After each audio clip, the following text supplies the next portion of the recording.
Benvenuto, welcome to El Faso Museo de Arte Italiana.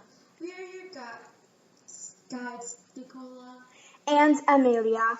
Today we are presenting our finest exhibition to you as an exclusive art tour, Humanism and Secularism, a walk through the Renaissance. Our main topic is that throughout the course of the Renaissance, artists and their works demonstrate the principles of humanism and secularism. Now, humanism in the Renaissance was the idea that education should be well-rounded. For example, you will not learn just math, but also science, music, English, and history. Many artists like Leonardo da Vinci were also scientists. Humanism, as the name suggests, also places focus on the human and their decision, free from outside forces like the church. Humanism also focused on classical beliefs. Architecture and paintings were often based off the classical style of domes, columns, and arches. Many paintings were done of classical deities, which were both humanism and secularism. They were chosen for their perfection and human elements. The classical deities made mistakes and had more human-like qualities than the Christian God. Secularism was also a growing idea in the Renaissance. Secularism is the absence of religion. It also is the idea of focusing on our life on earth, not just in heaven. Many secular pieces were scorned by the church. Renaissance humanism, their paintings with a greater sense of naturalism, spawned a renewed use of mythological narratives in artworks, overall experience of humankind, derived from the practices of ancient Greece and Rome, encouraged a revival of these ancient ideals. This was a quote from an art historian that explained about finding humanism in Renaissance art. Secular images, meaning they are from daily non-religious life, ability to present religious subjects in a very human way, emphasizing their humanity and strength. This was another quote from an art historian about how to find secularism in Renaissance art. Aristotle and Alexander of Aphrodisias is a plaquette by Briosco.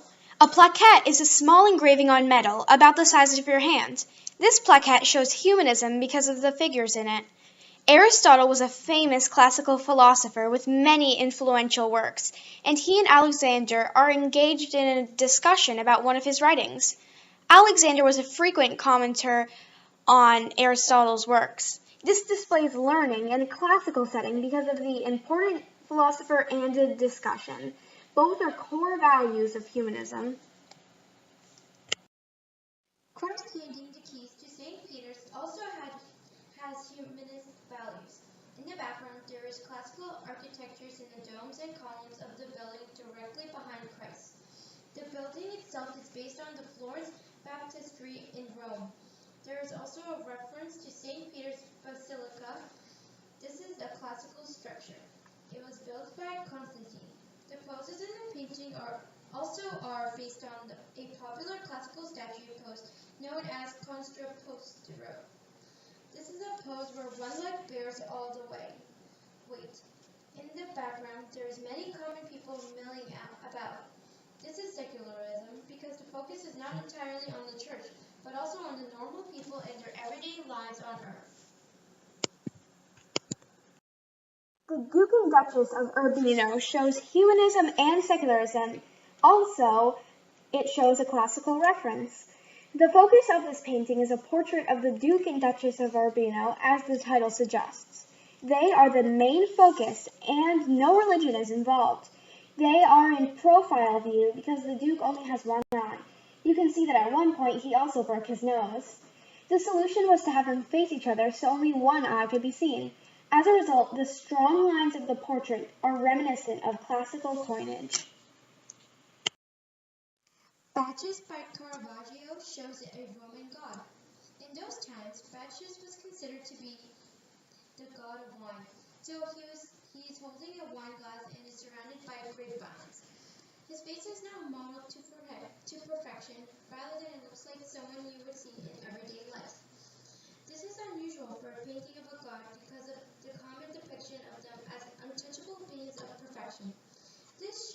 less of the religious elements and more on the human ones.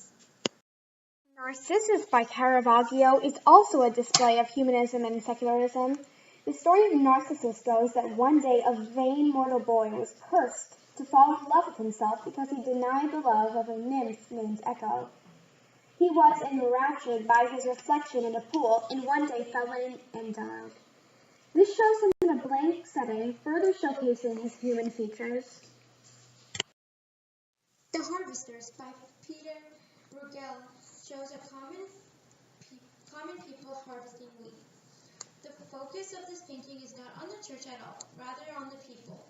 It shows them going about their everyday lives without praying or Christ. In the background, there are two steeples far away. This shows that the church is in the background. The people are front and center, literally and metaphorically.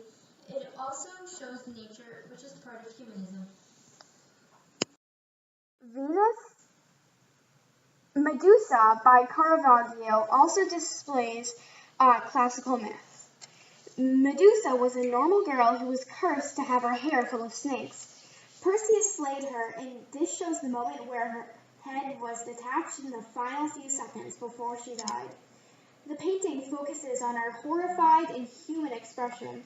There is no elaborate background, as Caravaggio often does, to showcase the subject matter in a different and human light. The Little Owl by Dürer shows a tiny owl. This painting does not have any religious elements, making it an example of secularism. The little owl represents what animals are commonly found in nature. Nature is a part of humanism too, also. His signature is also secularism because it is focusing on the non-religious and not on the Christ. The painter was often not featured in the paintings, but now, as a result of humanism and secularism, the human became more prominent in art. Venus and Cupid by Lorenzo Lotto displays humanism and secularism by showcasing Roman deities and classical elements.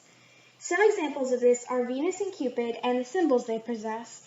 There are many wedding symbols, including the subjects of Venus and Cupid, who are the goddess of love and her son.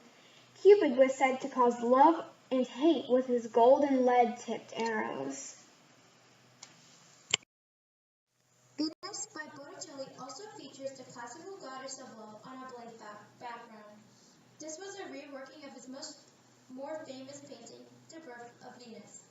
Like Caravaggio, Botticelli uses a blank background to accentuate the human features of Venus. The human element also relates to humanism, along with the classical element. That's all for now. Come back soon. I hope you enjoyed. Bye.